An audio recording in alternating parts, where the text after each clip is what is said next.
दहशतगर्दों के साथ किसी किस्म की कोई बातचीत नहीं होगी, उन्हें बाहर से मदद मिल रही है। बलूचिस्तान में आम तरक्की और खुशहाली चाहते हैं। वजीर आजम शहबाज शरीफ की वफाकी काबीना इजलास में गुफ्तगू। कहा, दहशतगर्द सी पैक के मंसूबे में रुकावट डालना चाहते हैं। पाक फौज के जवान मुल्क दुश्मनों का पीछा कर रहे हैं, दहशतगर्दों को इबरत का निशान बनाएंगे। वफाक और बलूचिस्तान हुकूमत की पाक फौज को मुकम्मल सपोर्ट हासिल है।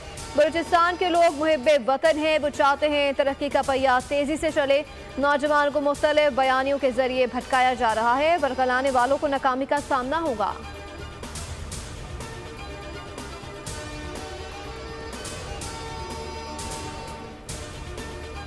छब्बीस अगस्त को बलूचिस्तान में दहशत गर्दी का वाकया नॉर्मल नहीं। ये वाकया शंघाई ताउन तंजीम की कॉन्फ्रेंस को खराब करने की प्लानिंग है।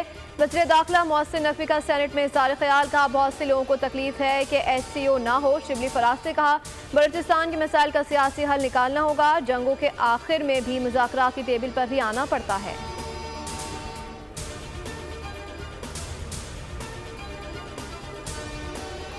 कौमी असम्बली इजलास के दौरान हुकूमत और अपोजिशन अरकान के दरमियान हंगामा रहा। अपोजिशन ने शोर शराबा किया, नारे लगाए। वफाकी वजीर हसन इकबाल बानी PTI पर बरस पड़े। कहा, बानी PTI NRO की भीख न मांगे, अदालत में बेगुनाही साबित करें। दूसरों से रसीदें मांगने वालों की अपनी चीखें निकल रही हैं।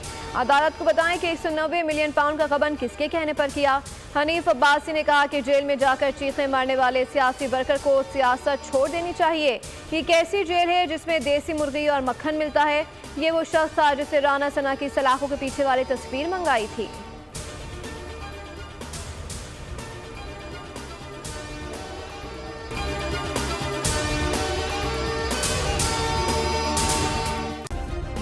सब्सक्राइब करें और बेल दबाएं ताकि कोई खबर रह न जाए।